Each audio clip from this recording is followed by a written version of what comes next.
Capsicum ഇന്ന് നമ്മളെല്ലാവരും ഉപയോഗിക്കുന്ന നമുക്കിഷ്ടപ്പെട്ട ഒരു പച്ചക്കറിയാണെന്ന് പറയാം. എന്നാൽ അതിന്റെ കഥ കേൾക്കുമ്പോൾ നമുക്ക് രസമായിട്ട് തോന്നും. ആയിരക്കണക്കിന് വർഷങ്ങൾക്ക് മുമ്പ് ക്യാപ്സിക്കം ആദ്യം കൃഷി ചെയ്തത് മധ്യ അമേരിക്കയിലാണ്.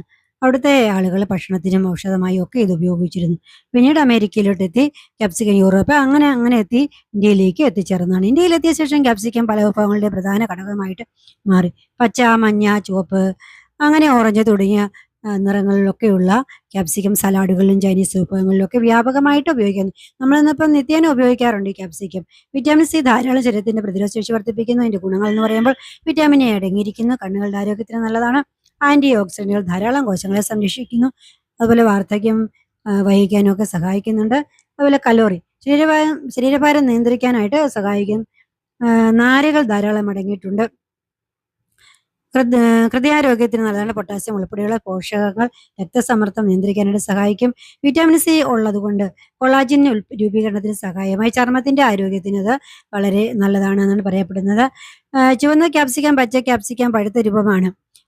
പഴുക്കുമ്പോൾ അതിൽ പഞ്ചസാര, വിറ്റാമിൻ സി, ബീറ്റ കരോട്ടിൻ എന്നിവ അളവും വർദ്ധിക്കും. അതുകൊണ്ട് തന്നെ ചുവന്ന ക്യാപ്സിക്കത്തിന് കൂടുതൽ മധുരവും ധാരാളം പോഷകമൂല്യവും ഉണ്ടെന്നാണ് പറയപ്പെടുന്നത്. എല്ലാവരും ഉപയോഗിക്കുന്നതാണല്ലോ ഇന്നിപ്പോൾ ക്യാപ്സിക്കം നമ്മളൊരു പച്ചക്കറിയെ കരുതുന്നുണ്ടെങ്കിലും സസ്യശാസ്ത്ര പ്രകാരം ഇതൊരു പഴമാണ്. കാരണം പൂവിൽ നിന്ന് രൂപപ്പെടുകയും അതിനുള്ളിൽ വിത്തുകൾ ഉണ്ടായിരിക്കുകയും ചെയ്യുന്നു. ലോകത്ത് ഏറ്റവും കൂടുതൽ ക്യാപ്സിക്കം ഉൽപ്പാദിപ്പിക്കുന്ന രാജ്യം ചൈനയാണ് എന്നാണ് പറയപ്പെടുന്നത്. ഇന്ത്യയിലും കേരളം ഉൾപ്പെടെ പല സംസ്ഥാനങ്ങളിൽ ഇത് വ്യാപകമായിട്ട് കൃഷി ചെയ്യുന്നു. ഗ്രീൻ ഹൗസ് കൃഷിയുടെ വർഷം മുഴുവൻ നല്ല ഗുണമേന്മയുള്ള ക്യാപ്സിക്കം ഉൽപ്പാദിപ്പിക്കാൻ ഇന്ന് നമുക്ക് കഴിയുന്നുണ്ട്. നിറം മാറുന്നതനുസരിച്ച് രുചിയിലും ചെറിയ വ്യത്യാസമുണ്ട്. പച്ച ക്യാപ്സിക്കത്തിന് നേരിയ കയ്പ് അനുഭവപ്പെടുമ്പോൾ ചുവപ്പും മഞ്ഞയും ഓറഞ്ച് നിറമുള്ള ക്യാപ്സിക്കങ്ങൾ കൂടുതൽ മധുരവും സുഗന്ധവും നൽകുന്നു. ക്യാപ്സിക്കം വാങ്ങുമ്പോൾ തിളക്കമുള്ളതും ഉറപ്പമുള്ളതുമായ കായകൾ തിരഞ്ഞെടുക്കുക. ചുളിവുള്ളതോ മൃദുവായതോ ആയത് നമ്മൾ വാങ്ങരുത്. നല്ലത് ഫ്രിഡ്ജിൽ സൂക്ഷിച്ചാൽ കുറച്ച് ദിവസങ്ങൾ നമുക്ക് പുതുമയായിട്ടത് കേടുകൂടാതെ സൂക്ഷിക്കാം. ഒരു കൗതുകകരമായ കാര്യമെന്ന് പറയുമ്പോൾ ചില മുളകുകൾ വായ കത്തിക്കുന്നതിന് കാരണം ക്യാപ്സൈസിൻ എന്ന ഘടകമാണ്. എന്നാൽ സാധാരണ ബെൻ പേപ്പർ അഥവാ ക്യാപ്സിക്കത്തിൽ ഈ ഘടകം വളരെ കുറവാണ്. ഇല്ലാതെയോ അത് ആയതിനാൽ ഇതിനെ എരിവില്ലാതെ കഴിക്കാനായിട്ട് നമുക്ക് കഴിയും. അതുകൊണ്ട് തന്നെ കുട്ടികൾക്കും മുതിർന്നവർക്കും ഒരുപോലെ ഇഷ്ടമാണ്.